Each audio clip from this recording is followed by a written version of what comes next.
एई राखी पाई शेषରେ ଆମକୁ ଏଇଭଳି ଦିନ ଦେଖିବାକୁ ପଡ଼ିବ ମୁଁ ତ ଭାବି ନଥିଲି। ତ हेलो फ्रेंड्स, जय जगन्नाथ। आमे रेडी होई तीन प्राणी बाहरिलु बालेश्वर राखी आनिया पाई।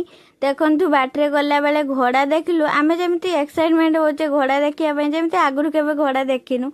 तापरे आमे बालेश्वर पारे कि ओभरब्रिज पारे कि बालेश्वर हाईकोर्ट रे माने अदालत रे पहुंची गलु।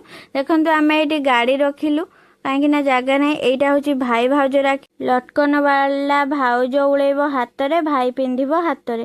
तापरे एई भाई आपण माने भी देखिथिबे, एई भाई जे टंकिकिया रु स्टार्ट 40 टंका रे एंड कहउचंती। सुदूर मिछ कथा लोकन को लुटुचंती, खाली अधिका रेट राखी बिकुचंती टंकिकिया ना चुपा। तापरे आमे आसिकी पहुंची गलु कॉस्मेटिक्स दुकान ले। ए भाई को पाखरे जदि मनटा दुख थिबो से पूरा खुशी कर देबे। आमे पचारले चूड़ीटा झियो माने पिंदिबे ना बहु माने, कहूछु भाई माने। तापरे आमे सेठी पळे आसिकी गाड़ी खोलिकी आम राखी किणा सरीबारु आमे पळे आसिलु घर को। आसला बेल को माउसी आमर बनै देथिला पखाळ सांग को घांट तरकारी, ता सहित साग आउ छतु भजा। ओह लंका दलिकी तो पाग बनईदेलु। देखु आमे केमिति पखाळ खाइबारे लागी पड़ीचु। ओम बाबा देखिकी कहूँ मते भी टिके डाकल, सी जदि बड़ होता ना सी भी आम सहित आसिकी बसी पड़ता।